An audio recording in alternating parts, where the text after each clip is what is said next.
from the Lakeside Newsroom of the Henrico Citizen, your hometown news source since 2001. This is the Henrico News Minute with publisher Tom Lapis.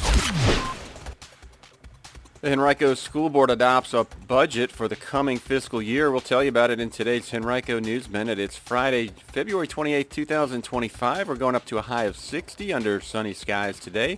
The News Minute is brought to you today by Bipartisan Clothing.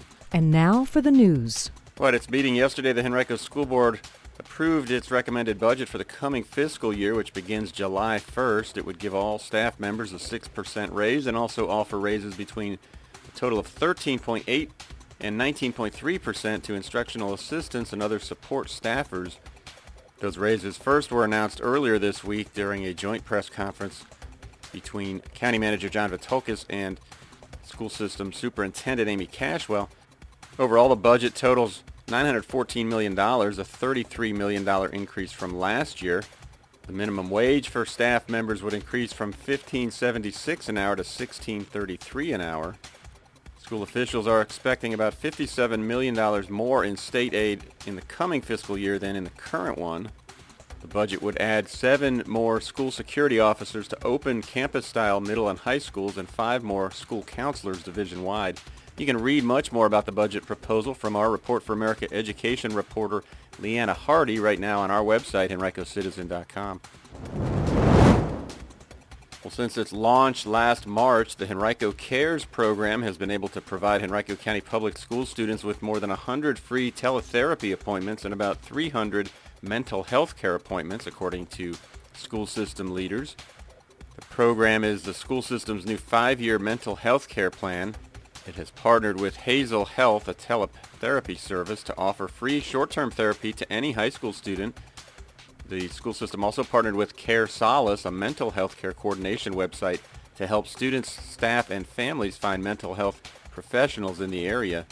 The division hopes to invest almost $18 million into the program during the coming 5 years, adding 5 new school mental health staff members each year, as well as additional supports. In the past few months, the division has invested about $212,000 into Care Solace. Henrico School Board Vice Chair Madison Irving of the Three Chop District, however, wondered whether the program is being underutilized, considering that the school system has almost 50,000 students. School system's Student Support and Wellness Director Liz Parker said officials have been promoting the program through every means possible, and added that the system has also been able to reach many other students through more broad mental health curricula. You can also read much more about this topic right now on our website, henricocitizen.com.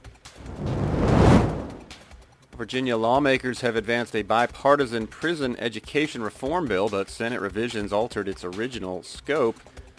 House Bill 2158 was introduced by Delegate Betsy Carr of Richmond.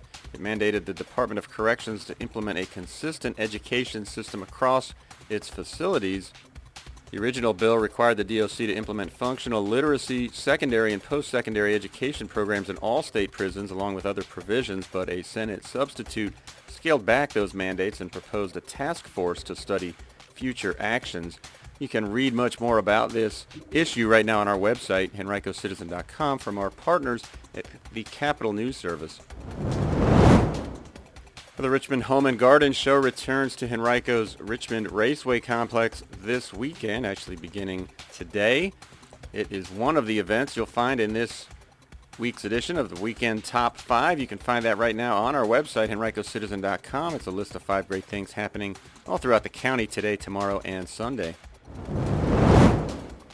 Today's Henrico News Minute has been brought to you by Bipartisan Clothing, a women's contemporary line based in Henrico that creates for sizes 2 through 22, as well as custom wears. Designed for the style-setting women of your size, creating women's contemporary clothing with your natural curves in mind. Find them on social media at Bipartisan Clothing.